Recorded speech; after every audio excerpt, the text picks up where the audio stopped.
Hey there, Coach Patrick here from Endurance Station, back with another weekly update, and you are getting the Coach Patrick was outside doing a bunch of yard work edition garb setup here for me. I'm always striking a balance between getting the latest podcast in my ear, getting my steps done on the Garmin by raking and counting leaves.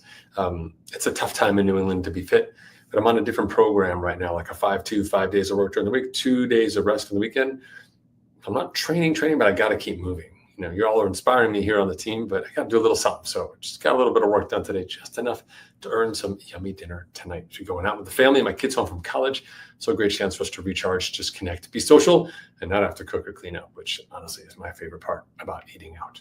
All right. Hey, listen, I want to give a shout out to those of you on the team who are still out there getting it done. Ralph Moore, just getting up early, like in the dark, when it warms up to 42. I don't even want to know what that is. Showing me a little bit of blood on your knee. Be safe out there, my friend. The leaves, they hide a lot this time of year. So be smart, be safe. I want to ride with you next year. I know we got a camp cooking in the back there, maybe a little Blue Ridge action, TBD.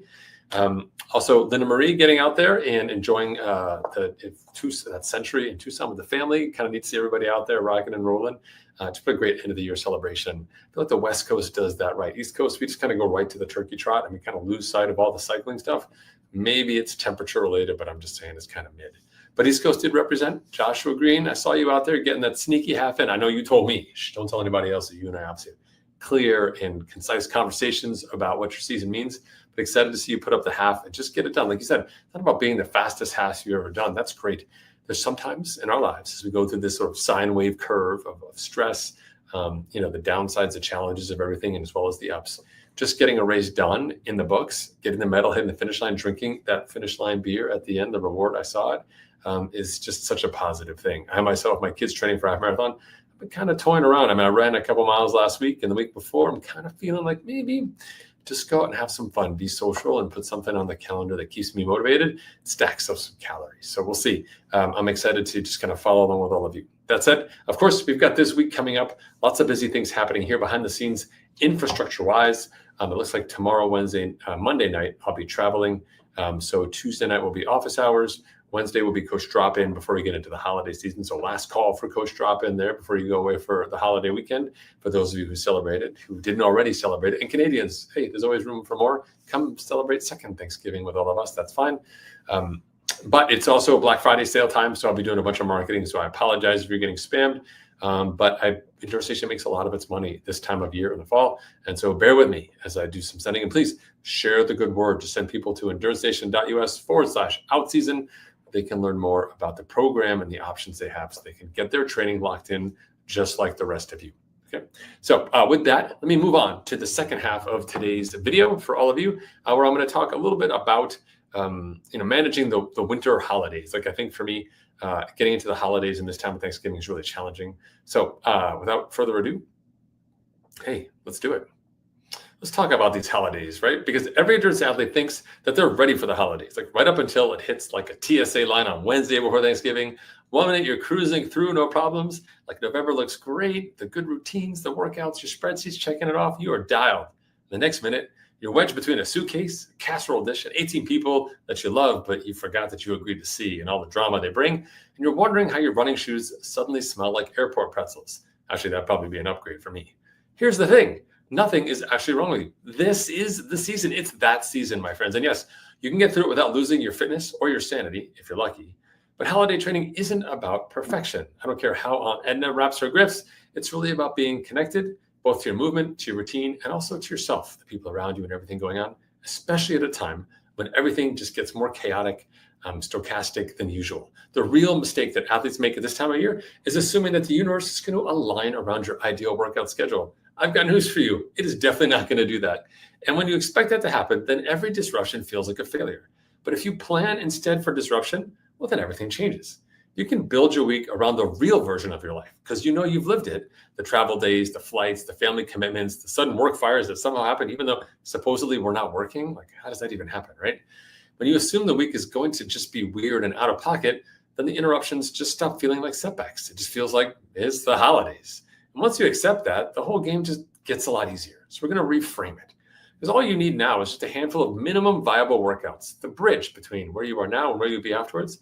your break glass in case of emergency sessions. A short run, a quick trainer ride, a power walk for a lunch window, maybe a body weight circuit squeezed like into a guest room at your in-laws or something like that. Like, who knows, right? All those childhood memory smells. Nothing's glamorous, just enough to keep the lights on.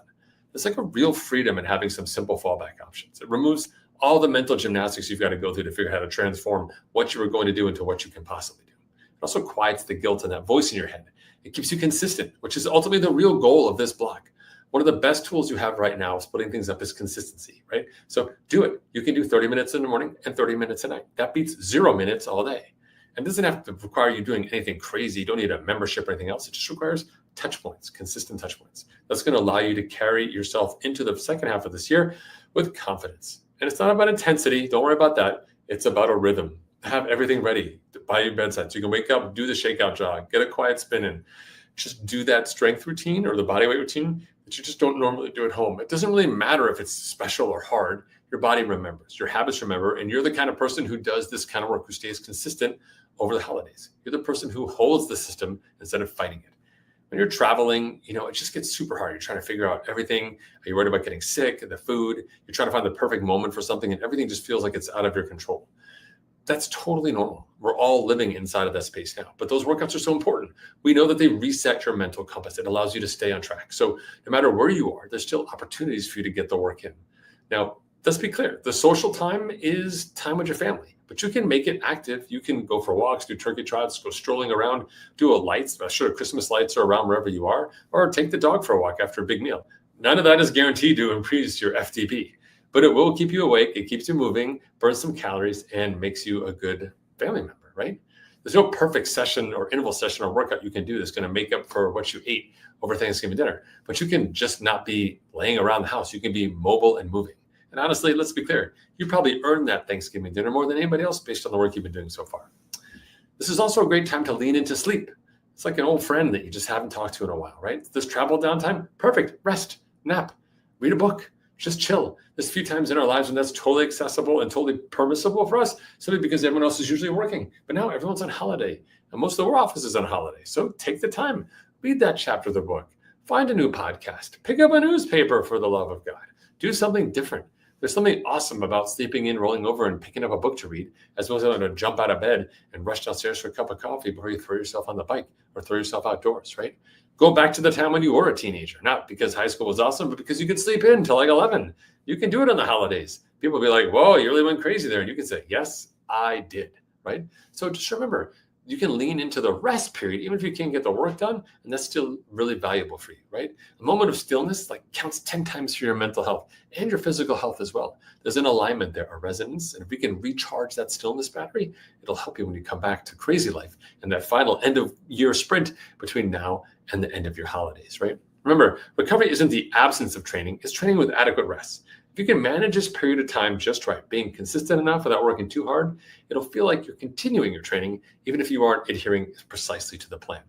Some of you may choose to reboot and come back and join again where you left off. Some of you would just continue forward. I leave it up to you to make the decision.